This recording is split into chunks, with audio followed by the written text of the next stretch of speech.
The algorithm needed to convert a random calendar date into its respective day of the week is relatively simple because it only requires three basic operations: division, addition, and subtraction.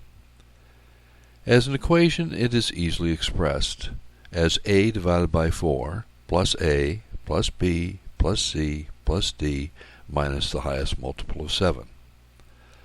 The remainder, a single digit ranging from 0 to 6, reveals the calendar date's weekday equivalent. As you can see, the assigned values are provided in natural sequence, starting with Sunday at 0, ending with Saturday at 6. Two of the variables in the day of the week equation have assigned values that you'll need to memorize if you are to process the algorithm mentally. The first of these are the values assigned the two digits identifying given centuries. The 1500s have an assigned value of 1, the 1600s 0, the 1700s 5, the 1800s 3, the 1900s 1, and the 2000s 0. The second variable requiring memorization relates to the assigned value of individual months. Note that January and February have two values. The lower value is assigned only in leap years, years evenly divided by 4. Now let's examine the algorithm using the specific calendar date April 10, 1934. The first of the 6 variables you'll need to deal with is the leap year count, which is derived by dividing the number of years, 34, by 4.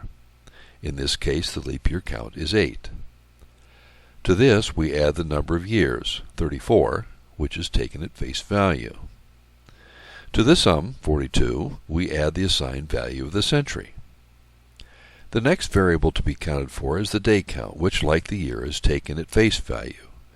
In this instance, the count is 10, so we simply add 10 to the preceding sum. The fifth and last variable we need to deal with is the assigned value of the month. April has a value of 5. Adding that to the progressive sum, we get 58.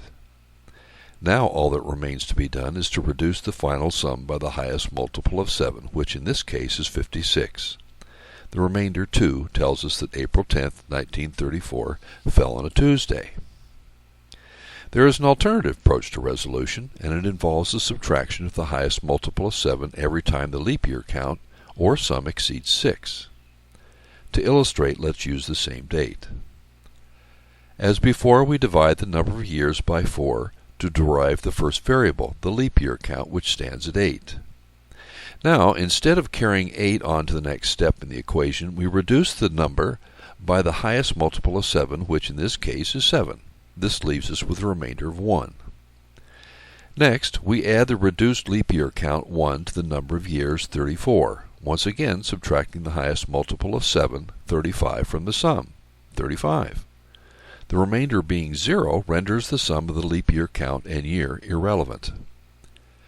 Having reduced the sum of the first two variables to 0, we proceed by adding the assigned value of the century to the day count.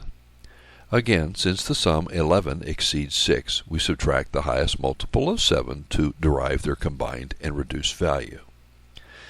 The final step requires us to add the remainder 4 to the assigned value of the month, 5. As before, we subtract the highest multiple of 7, 7, from the sum, and that leaves us with a remainder of 2, which confirms our finding that April 10, 1934 did indeed fall on a Tuesday. Now, having a basic understanding of the algorithm used to convert a calendar date into its weekday equivalent, you will quickly discover that the process is greatly simplified when you're calculating the weekday equivalent for calendar dates occurring in the same year. This simplification of the algorithm is the basis for Level 1 DOW competitions. To illustrate, let's examine the year 2016. Using the techniques already discussed, you will discover that the combined and constant value of 2016 is 6. To establish that value, all you have to do is subtract the highest multiple of 7 from the sum of the leap year count, 4, year, 16, and century, 0. As you can see, this leaves us with a constant value of 6. Once you have established the constant value of the variables for the year 2016, you'll never again have to deal with these variables when it comes to DOW resolution for any date occurring during the same year. All you need to do is add 6 to the day count and the value of the associated month before you subtract the highest multiple of 7 from the sum. So let's look at a few examples. Again, we're doing these calculations working right to left because when you're processing random dates in a variety of years, it's best not to leave the leap year count to the end. You're encouraged to try processing the algorithm from left to right, but chances are you will soon discover why this approach is not recommended. In the first example, August 31st, 2016, we add 6 to the number of days, 31, and the assigned value of the month of August, 1. From the sum, 38, we subtract 35, which results in a remainder of 3, Wednesday. In the second example, December 18th, 2016, we add 6 to the number of days, 18, and the assigned value of the month of December, which is 4. From the sum, 28, we subtract 28, which results in a remainder of 0, Sunday. In the next case, we do the same, but we have to remember that 2016 is a leap year, so the value of January is 5, not 6. Adding the constant value of 6 then to the number of days and adjusted value of January, we get 15. Subtracting the highest multiple of 7, 14, from the sum, we discover that January 4th, 2016 fell on a Monday. Now, if this sounds easy, consider the following. To calculate the weekday for any date in, say, 2017, you have to add only 2 variables before you reduce the sum by the highest multiple of 7, because the combined value of the leap year count, year, and century is 0. It's irrelevant. Here's an example. October 13, 2017. All you have to do is add the number of calendar days, 13, to the value of the month, 6. All that remains is to reduce the sum, 19, by the highest multiple of 7, 14, to discover that the calendar date's weekday equivalent is Friday. In conclusion, be aware of the fact that there are a few gotchas that will invalidate calculations.